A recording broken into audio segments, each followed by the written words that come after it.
আসসালামু আলাইকুম, শুভ সকাল সবাইকে।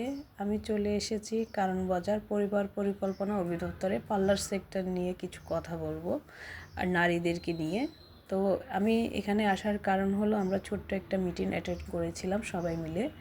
তো এখানে আমরা নারীরা অ্যাটেন্ড করার কারণ যে আমরা যেই সাবজেক্টটা নিয়ে কাজ করতে চাচ্ছি সেটা অবশ্যই আমরা নারীরাই পারবো বিশেষ করে।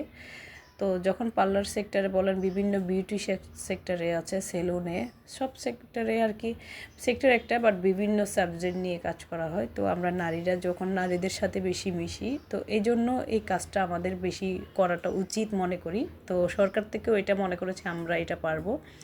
তো আমরা সবাই মিলে একটা ছোট্ট নিউজ যেটা আমরা নারীদের কাছে পৌঁছাইতে চাই, যারা জানেন না কিংবা কেউ জানেন কিংবা সঠিকটা জানেন না। তো বিভিন্ন বিষয় নিয়ে যখন আমরা কাজ করছি, তো ভাবলাম যে এই বিষয় নিয়েও কাজ করা যায়।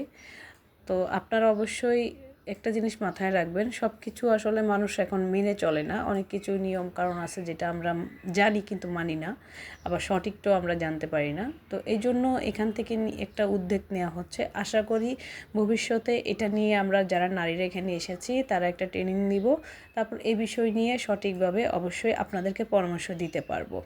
আর সঠিক যে নিয়মটা আছে সেটা অবশ্যই আমরা আপনাদেরকে পার্সোনালি যখন যার সাথে যেভাবে হবে, যেভাবে প্রেজেন্ট করতে হবে আমাদের এই বিষয়টা নিয়ে, সেভাবেই আমরা প্রেজেন্ট করব। আমি চাই বিভিন্ন নারীরা আছে লজ্জা পান কিংবা প্রবলেম থাকে পার্সোনালি, অনেক রকমের প্রবলেম হয় যেটা আপনারা প্রকাশ করতে পারেন না। তো আমরা সেটাই উদ্যোগ নিচ্ছি, যেটা আপনাদের প্রকাশ করতে হবে না, বাট আদার্স কারোর কাছে জিজ্ঞেসও করতে হবে না, যেটা নিয়ে আমরা সবাই মিলে ছোট্ট একটা মেসেজের মাধ্যমে সবার কাছে এই বিষয়টা আমরা পৌঁছাতে পারবো ইনশাআল্লাহ। আপনারা সবাই মিলে অবশ্যই সাপোর্ট দিবেন আমরা যাতে আপনাদের কাছে এই বিষয়টা এগিয়ে নিতে পারি।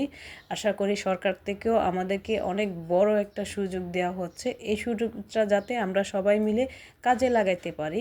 ইনশাআল্লাহ আগামীতে বিস্তারিত সব কিছুই ডিটেলস আমরা দেখাতে পারবো, বলতে পারবো আপনাদেরকে।